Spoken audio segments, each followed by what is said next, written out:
तो इससे पहले वाले वीडियो में हमने अर्थमेटिक प्रोग्रेशन के बारे में जाना था, मतलब एपी के बारे में।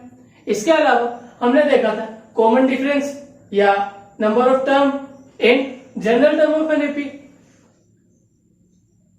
आज की वीडियो में हम बात करने वाले nth term of an AP के बारे में और इसके साथ इससे रिलेटेड कुछ एग्जांपल्स और एक्सरसाइज 5.2 के कुछ क्वेश्चंस भी करके देखेंगे। तो जैसा कि इससे पहले मैंने तुम्हें कहा था कि जो इतने सारे सिंपल क्वेश्चंस हमने सोल्व किए थे, तो अगर उसमें ये पैटर्न को गौर करें तो हम nth टर्म निकालने का फार्मूला बता सकते हैं। तो आज वो चीज ट्राई करके देखते हैं। जैसा कि हमने देखा था कि हमने सेकंड टर्म को लिखा था a2 मतलब a प्लस डी, ऐसे थर्ड टर्म को लिखा था a3 मतलब a2 प्लस डी, जो हमने इससे पहले बहुत सारे क्वेश्चन में किया भी था। अब a2 की वैल्यू देखें तो वो आ रही है a प्लस डी, तो ऐसे हम लिख सकते हैं a प्लस 2d।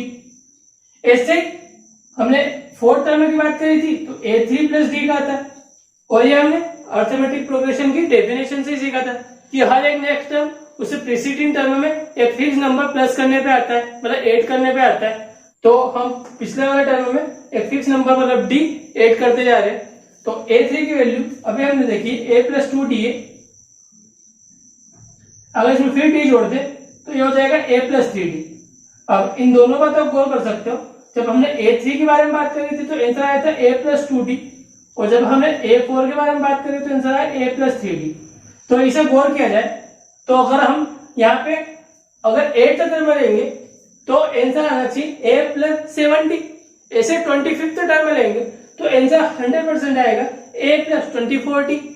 कहने का मतलब हम जो भी टर्म ले रहे हैं, मतलब अगर n टर्म से जो शो करें, तो अगर हम nth टर्म में ले रहे हैं तो उसका सोल्यूशन होना चाहिए a प्लस इसमें से एक कम, जैसा कि यहाँ 3 से एक कम था 2 या 4 से एक कम था 3, ऐसे इससे एक कम मतलब n माइनस 1 इंटू डी, और ये हो जाएगा nth टर्म का फॉर्मूला। और केवल बस यही फॉर्मूला है जो इस पूरी एक्सरसाइज में यूज होने वाला है। इस कारण से इसे अच्छे से देख लो, और याद करना हो तो याद कर लेना। बाय द वे याद करने की जरूरत नहीं है। अगर नॉर्मली फर्स्ट एक्सरसाइज तुमने करी है तो तुम ये फॉर्मूला वापस से डिराइव करके देख सकते हो। अगर अभी तक नहीं किया है तो अब देख लेना, अगर तुमने फर्स्ट एक्सरसाइज अच्छे से करी है। और अगर तुमने डिराइव कर लिया था ये फॉर्मूला तो कमेंट सेक्शन में जरूर लिखना, बहुत अच्छा लगने वाला है अगर तुम में से किसी ने भी डिराइव किया हो तो, बिना किसी हेल्प के। इसके बारे में और कुछ बातें कर लेते हैं। नॉर्मली ए एन हम तब बात कर रहे हैं जब उसमें एन टर्म है। अगर एम टर्म होंगे तो वह ए एम कहलाएगा, और ऐसे ही नॉर्मली ए एन को लास्ट टर्म में भी बोला जाता है, क्योंकि इसके बाद वाले नंबर की हमको जरूरत भी नहीं होती अगर वो सीरीज में है तो भी। और अगर 20 का कोई नंबर है तो फिक्स वैल्यू बताई जाती है कि कौन सी प्लेस पे है वो। अब एग्जांपल से स्टार्ट करते हैं। काफी सिंपल और इंटरेस्टिंग लेसन होने वाला है, इसलिए हर एक क्वेश्चन को पहले खुद से करके देख लेना, और नहीं आता तो एक बार यहाँ पे देखना, उसके बाद खुद से करके देखना, पर चेक अच्छे से जरूर करना। एग्जाम्पल नंबर 3 है, find the 10th term of an AP 2 7 12। तो हमने लिख लिया है एपी दिया है हमें 2 7 12 और हमें 10th टर्म बताना है, इसलिए हमने a10 लिख दिया है। अब 10th टर्म बताने के लिए हमें फार्मूले के हिसाब से a n और d की जरूरत है। तो देखते हैं हमारे पास क्या क्या है। हमें पता है, हमने बोला था जो फर्स्ट टर्म होता है वो a गेन आता है, इसका मतलब गिवन हो जाएगा a इक्वल टू 2। इसके अलावा हमें d की जरूरत है, तो d इक्वल टू होता है a2 माइनस a1, क्योंकि हमारे पास यहाँ पे सेकंड और फर्स्ट टर्म है, इसको डायरेक्ट a2 माइनस a1 लिख रहे हैं, इन दोनों फार्मूले का यूज नहीं कर रहे, और वो दोनों फार्मूले भी सेम a2 माइनस a1 के बराबर ही है। तो a2 है हमारे पास 7 और a1 है हमारे पास 2, माइनस करेंगे तो आंसर आएगा 5। अब n की जरूरत है, n मतलब जो टर्म निकालना है वो निकालना 10th, तो इसलिए n की वैल्यू हो जाएगी 10। अब a10 निकालना है, इसका मतलब फार्मूला लगा है, सो an इक्वल टू होता है a plus n minus 1 into D. तो a था 2 प्लस n है 10 माइनस 1 इंटू डी, डी है 5, तो 2 प्लस 10 माइनस 1 हो जाएगा 9 इंटू 5। ध्यान रखना बोर्ड मास को, तो इसे आप मल्टीप्लाई करेंगे 9 5 45 और 45 को 2 होता है 47, तो लास्ट लाइन लिख लेंगे। सो 10 से 12 इज 47। ओके, देख लो, समझ लो, कुछ कंफ्यूजन है तो कमेंट सेक्शन में पूछ लेना। अब एक्सरसाइज 5.2 स्टार्ट करें और ले लें question number first. Fill in the blanks in the following table given that A is the first term and D the common difference and A and the nth term of an AP। तो हमें एक table fill करनी है, इसके अंदर में A, T, N और AN दिए और हर एक चीज का मतलब बता भी रखा है और हम जानते भी हैं। तो इन क्वेश्चन को थोड़ा फास्ट करके देखेंगे, इन्हीं टेबल में देख लेते हैं। फर्स्ट वाले में दिया A, D और N की वैल्यू AN निकालना है, तो करके देखें। जैसा कि हमको बताया AN का फॉर्मूला है A plus N minus 1 D। अब हर बार इसकी हेल्प ले लेंगे। फर्स्ट वाले में AN निकालना है, A दे रखा है 7 प्लस N दे रखा है 8 माइनस 1 इंटू D दे रखा है 3। सोल्व करें तो 7 प्लस बोर्ड मास ध्यान में है तो ब्रैकेट पहले करते हैं, इसलिए ब्रैकेट क्लियर हो गए। 8 माइनस 1 होता है 7 इंटू 3 और बोर्ड मास के हिसाब से फिर मल्टीप्लाई की बारी आती है, तो 7 3 21 प्लस 7 इक्वल टू हो जाएगा 28। तो पहले वाले में 28 आंसर आ जाएगा। सेकंड वाला देखें, डायरेक्ट इस फॉर्मूले का यूज करें तो सबसे पहले आता है AN और AN दिया है इस बार 0 इक्वल टू A की वैल्यू दी है माइनस का 18, N माइनस 1 तो प्लस N की वैल्यू दी है यहाँ पे 10 माइनस 1 और इंटू D की वैल्यू यहाँ पे नहीं दी है, वो निकालना है। तो ये तो D के साथ मल्टीप्लाई में, तो ये तो इधर नहीं जा पाएगा। सबसे पहले हमें माइनस 18 ले जाना पड़ेगा, माइनस 18 लेते जाएगा तो प्लस का 18 हो जाएगा, इक्वल टू 10 माइनस 1 होता है 9 इंटू D। अब 9 इधर डिवाइड में चला जाएगा तो इसे काट सकते हैं, 9 1 9 9 2 18, तो D की वैल्यू हो जाएगी 2। थर्ड वाला देखें, थर्ड वाले में AN की वैल्यू दी है माइनस 5 इक्वल टू A की वैल्यू नहीं दी प्लस N माइनस 1 मतलब N की वैल्यू यहाँ पे 18 तो 18 माइनस 1 इंटू D की वैल्यू दी है 3। सोल्व करें minus 5 equal to A plus 18 में से 1 माइनस करेंगे तो 17 आएगा और इंटू में 3 है। अब A तो पॉजिटिव है इसलिए इसे यहीं पे रख देते हैं और इसे इस साइड में ले जाते हैं, तो 17 इंटू 3 करेंगे और इस साइड में ले जाए तो प्लस का ये माइनस में हो जाएगा, 17 3 होता है 51 और इस साइड में जाएगा तो माइनस का 51 और यहाँ पे माइनस 5 ऑलरेडी है इक्वल टू है, तो अगर इन्हें प्लस कर ले तो A की वैल्यू आ जाएगी 56 और बड़ा नंबर माइनस का इसलिए माइनस का 56। फोर्थ वाला देखें, AN की वैल्यू दी है 3.6 इक्वल टू A की वैल्यू दी है माइनस 18.9 प्लस N माइनस 1 तो N की वैल्यू नहीं दी है और इंटू में D है और D की वैल्यू है 2.5, तो माइनस का 18.9 इस साइड में आ सकता है तो 3.6 माइनस का प्लस में हो जाएगा 18.9 इक्वल टू N माइनस 1 कुछ नहीं हो सकता इसका और D यहाँ पे मल्टीप्लाई में अगली बार इस साइड में भेज देंगे इसे, तो पहले प्लस कर लेते पॉइंट के नीचे पॉइंट लिखे तो 6 और 9 हो जाएगा, 15 का 5 1 8 और 3 11 और 1 12 1 1 और 1 2, तो ये हो जाएगा 22.5। 2.5 मल्टीप्लाई में इस साइड में भेजा तो डिवाइड में चला जाएगा इक्वल टू हो जाएगा N माइनस 1। डिवाइड में देख लो पॉइंट के बाद दोनों तरफ एक एक डिजिट है, इस कारण से पॉइंट हटा देते हैं और 25 बन जाए 25 9 क्या होता है 225 माइनस 1 इस साइड में आएगा प्लस का 1 हो जाएगा तो 9 प्लस 1 इक्वल टू 8 हो जाएगा और 9 प्लस 1 होता है 10, तो N की वैल्यू हो जाएगी 10। लास्ट फिफ्थ वाला देखें,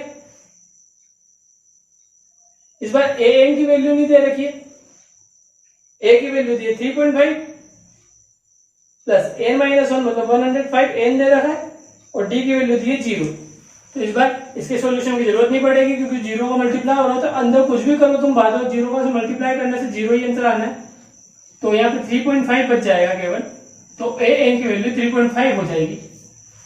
ओके, इस तरीके से एक्सरसाइज 5.2 का क्वेश्चन नंबर फर्स्ट यहाँ पे फिनिश होता है, जहाँ पे पहले वाले में हमने निकाला AN की वैल्यू 28, सेकंड वाले में D की वैल्यू 2, थर्ड वाले में A की वैल्यू -56, फोर्थ में N की वैल्यू 10 और फिफ्थ में निकाला AN की वैल्यू 3.5।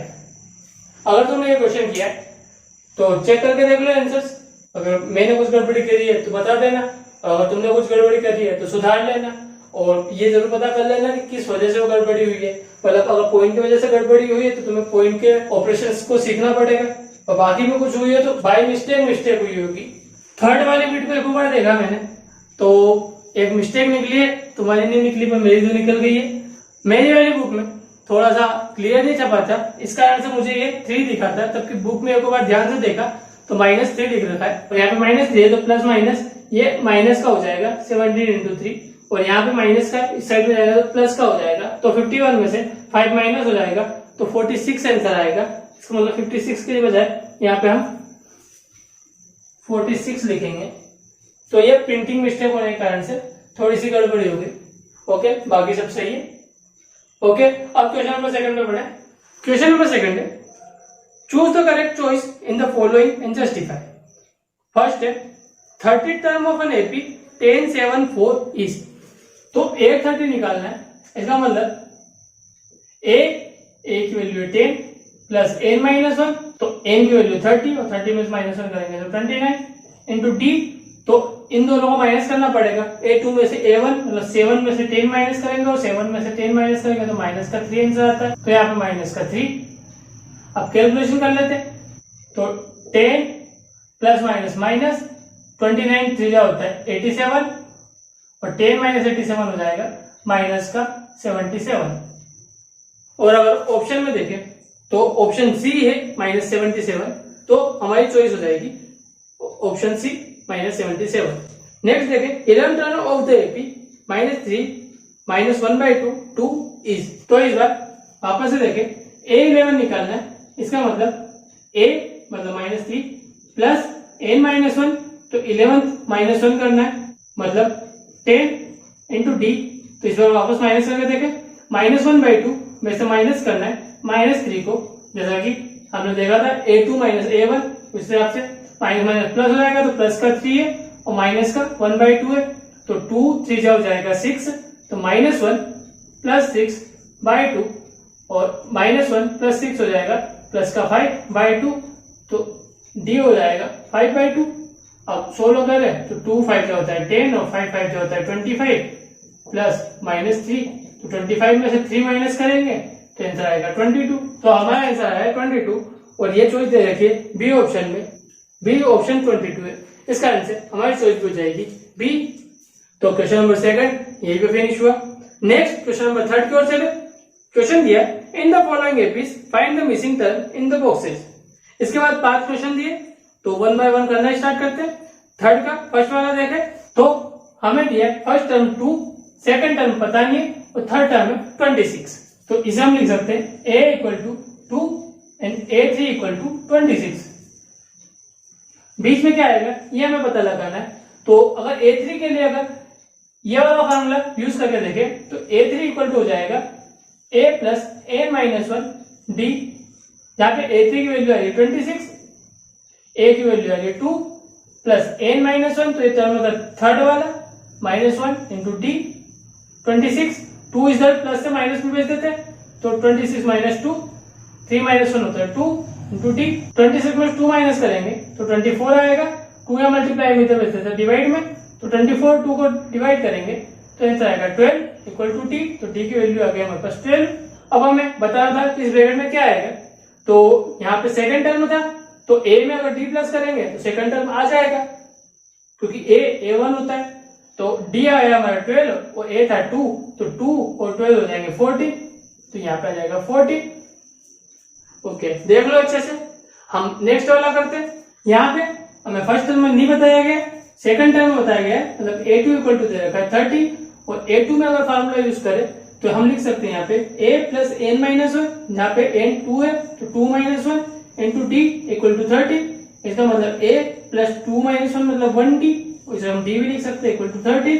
अब थर्ड टर्म में भी हमें नहीं बताया गया, और फोर्थ टर्म दिया 3, मतलब हम लिख सकते हैं a4 = 3। अगर फार्मूला यूज करें तो हम लिख सकते हैं a प्लस n-1 मतलब 4 - 1, और 4 - 1 हो जाएगा 3, d = 3। अब यहाँ पे हमारे पास 2 इक्वेशन बन चुके हैं, और इस तरीके से हम इसे आसानी से सोल्व कर सकते हैं। तो यहाँ a की जरूरत है, तो a की वैल्यू यहाँ से निकाल लेते हैं, a = हो जाएगा 30 - d, क्योंकि प्लस डी को इस साइड माइनस डी के फॉर्म में भेज दिया। अब यहाँ पे ए की वैल्यू पुट कर दे तो ए की जगह आ जाएगा 13 minus d plus 3d equal to 3। 3d में से d माइनस करेंगे तो 2d बचेगा और 13 यहाँ पे प्लस का इस साइड में जाएगा तो माइनस का हो जाएगा। 3 माइनस 13 होता है माइनस का 10 और 2 यहाँ मल्टीप्लाई में इस साइड में डिवाइड में भेजे तो आंसर आ जाएगा डी की वैल्यू -2। अब डी की वैल्यू अगर ए में पुट करें तो -5 यहाँ पे आएगा, सोल्व करें माइनस माइनस प्लस होता है तो 13 प्लस 5 जो कि हो जाएगा 18। तो हमें पता पड़ गया ए की वैल्यू आ रही है 18 और ए मतलब होता है A1 जो हमें निकालना था तो यहाँ आ जाएगा 18। डी की वैल्यू आ रही है -5 तो A2 था हमारे पास 13 और A3 निकालना है तो A3 नॉर्मली हम A2 प्लस डी लिखते हैं। अब A2 था 13 और उसमें प्लस डी करेंगे मतलब -5 करेंगे तो 13 - 5 आंसर आएगा 8।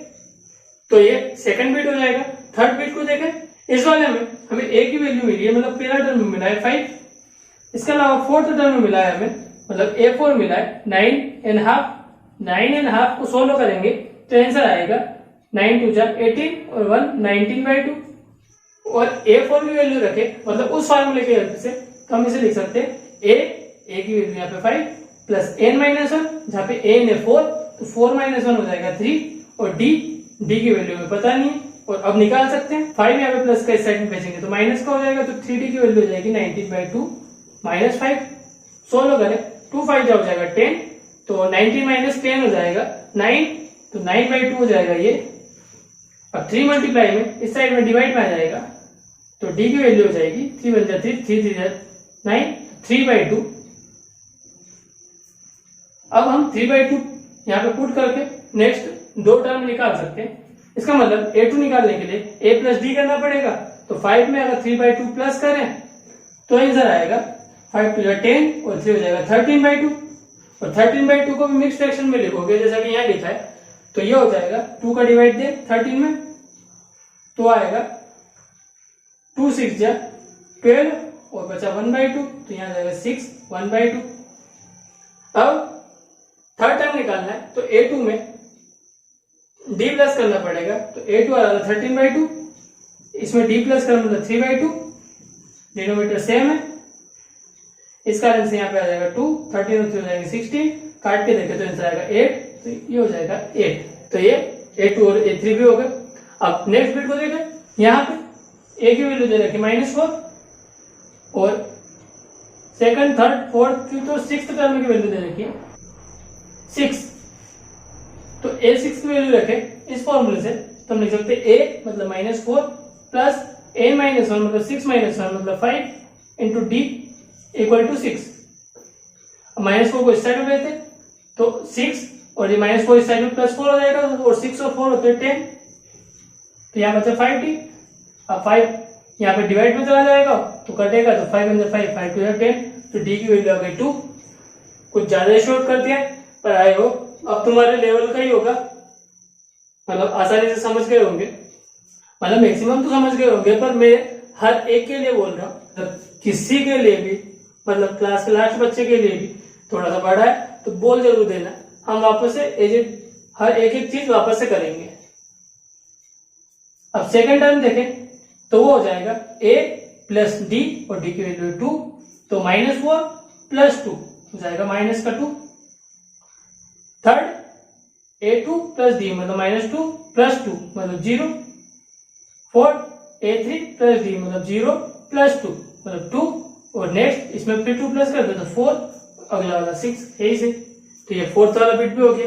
फिफ्थ वाले बिट को देखें इसमें A की वैल्यू नहीं है A2 की वैल्यू है 38 और हमें पता है A2 को हम लिख सकते हैं A प्लस n-1 मतलब 2 - 1 मतलब 1 d इक्वल टू 38। और इससे पहले हमने जो क्वेश्चन किया था जिसमें a की वैल्यू नहीं दी थी उसमें हमें a की वैल्यू निकालने की जरूरत पड़ी थी तो ऐसे यहाँ पे भी a की वैल्यू निकाल है तो 38 - d हो जाएगी। नेक्स्ट देखें 1 2 3 4 5 और 6 तो 6 दे रखा है मतलब a6 दे रखा है 22। अगर इसमें यह फॉर्मूला यूज करें तो ये हो जाएगा a मतलब 38 - d प्लस n-1 मतलब 6 - 1 और 6 - 1 होता है 5 into d equal to 22 -d प्लस 5d टोटल मिलाकर हो जाएंगे 4D, और पॉजिटिव है तो 4D को इस साइड में रहने देते हैं, 22 प्लस का 38 इस साइड में माइनस का 38 हो जाएगा। 22 में से 38 माइनस करें तो आंसर आएगा माइनस का 16, और 4 यहाँ मल्टीप्लाई में तो इस साइड में डिवाइड में भेज दे तो d इक्वल टू हो जाएगा माइनस का 4। अब d की वैल्यू आ गई तो a में वैल्यू पुट करते हैं d की, तो 38 माइनस d मतलब 38 माइनस -4, माइनस माइनस प्लस हो जाएगा तो 38 और 4 हो जाएगा 42, तो a की वैल्यू आई है हमारे पास 42। d के नाम पे हमारे पास है -4, मतलब प्रीसीडिंग नंबर में -4 करते जाएंगे तो अगला नंबर बन जाएगा। जैसे 38 में -4 करें मतलब 34, थर्ड टाइम बन जाएगा, फिर -4 करें तो 30, फिर -4 करें तो 26, और फिर -4 करें तो 22, जो कि पहले से दिया गया है। ओके, इसी तरीके से हमारा क्वेश्चन नंबर 3 के 5 बीट है तो 5 यहाँ पे सोल्व होते हैं। और कुछ भी कंफ्यूजन हो, मतलब बहुत ज्यादा पास में लिख दिया है, कंजेस्टेड हो गया है, समझ में नहीं आ रहा है, उस क्वेश्चन के बारे में बोल देना। मुझे लगा काफी ज्यादा इजी है, इसका मैंने काफी शॉर्ट में करने की कोशिश करी, पर इतना ध्यान रखा है कि क्लास का लास्ट बच्चा भी इसे आसानी से समझ सके, और अगर फिर भी प्रॉब्लम होती है तो इसके बारे में जरूर पूछ लेना, हम वापस से क्वेश्चन को सोल्व कर लेंगे। ओके, अब हम कुछ ऐसे क्वेश्चन देखने वाले हैं जिनमें फार्मूला तो यूज होगा, पर क्वेश्चन डायरेक्ट तरीके से नहीं पूछ रखा है, कुछ घुमा फिरा के पूछ रखा है, या कुछ अलग तरीके से इस फार्मूले का यूज करना है। तो हम एग्जांपल नंबर 4 ले रहे हैं और कुछ इसी जैसा क्वेश्चन नंबर 4 भी सोल्व करेंगे। तो एग्जांपल नंबर 4 है, which term of an AP 21, 18, 15 is -81। हमसे पूछा है कि -81 कौन सा टर्म होगा इस एपी का। आल्सो इज एनी टर्म 0, और क्या इसका कोई टर्म 0 भी होगा क्या। Give reason for your answer, और हमें रीजन भी बताना है, जो भी हमारा आंसर आता है कि हाँ होगा या नहीं होगा उसका रीजन। तो हमने पूछा -81 इसका कोई टर्म होगा क्या। सबसे पहले देख लेते हैं कि मतलब हमसे पूछा इज an इक्वल टू -81, ऐसा इसलिए क्योंकि -81 अगर इस एपी का कोई टर्म हुआ तो हम उसे nth टर्म में बोल सकते हैं, और अगर वो nth टर्म है तो an से शो किया जा सकता है, और इस तरीके से हमें an के फॉर्मूले का यूज करना पड़ेगा। तो यहाँ पे हमें दिया गिवन में a इक्वल टू हो जाएगा 21 मतलब पहला टर्म, d इक्वल टू हो जाएगा a2 - a1 मतलब 18 - 21, 18 में से 21 माइनस करेंगे तो माइनस का 3 आंसर आता है। अब फॉर्मूला यूज करें तो हम लिख सकते हैं an equal to a plus n - 1 into T.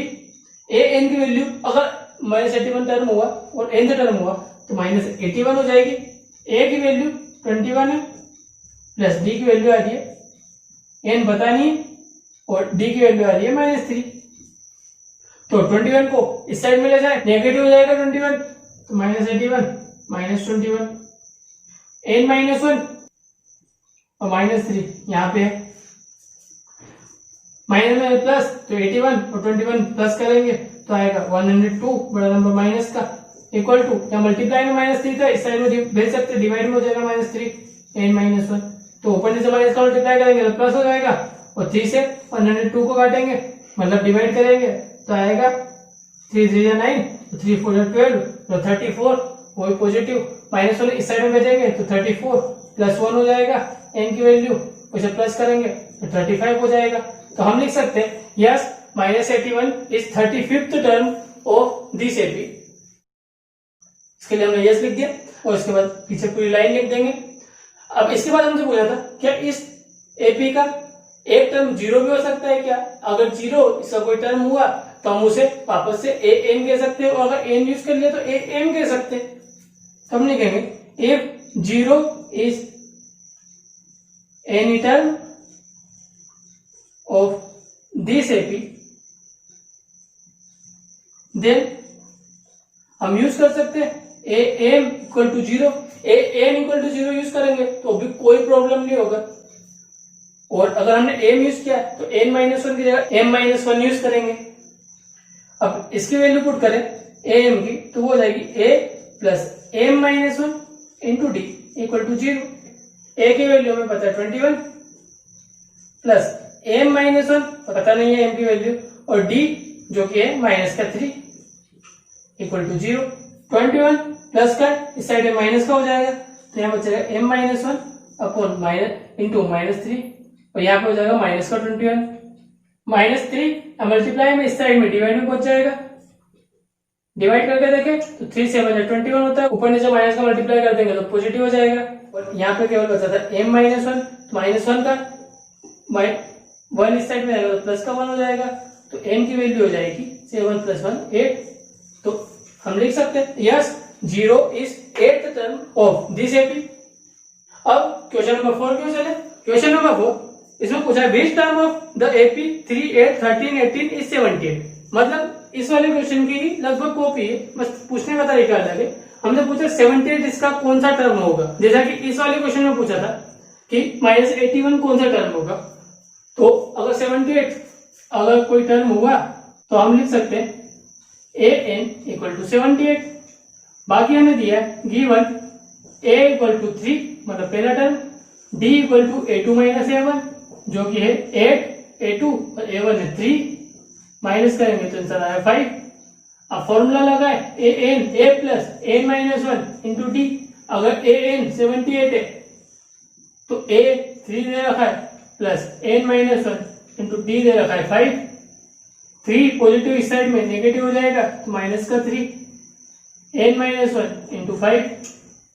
78 में -3 करेंगे 75 बचेगा, 5 मल्टीप्लाई में इस साइड में डिवाइड में पहुंच जाएगा n-1 5 डिवाइड करें 75 में से तो 5 बन जाए 5 5 5 25, तो यहाँ पे आ रहा है 15 -1 इस साइड में आएगा प्लस का 1, तो n = हो जाएगा 15 + 1 मतलब 16। तो लिख देंगे 78 is 16th term of this AP. Okay, इसी के साथ क्वेश्चन भी यहीं पे फिनिश हो गया और आज का वीडियो भी यहीं पे फिनिश होता है। नेक्स्ट वीडियो में बच्चे का एग्जांपल्स और क्वेश्चंस करके देखेंगे, अगर वो कर सको तो करके देखना। तो नेक्स्ट वीडियो में वापस से मिलेंगे, तब तक अपना ध्यान रखना, हमेशा खुश रहना, बड़े सपने देखना, उनको पूरा करने की पूरी कोशिश करना और एक बात अच्छे से याद रखना, यू आर द बेस्ट।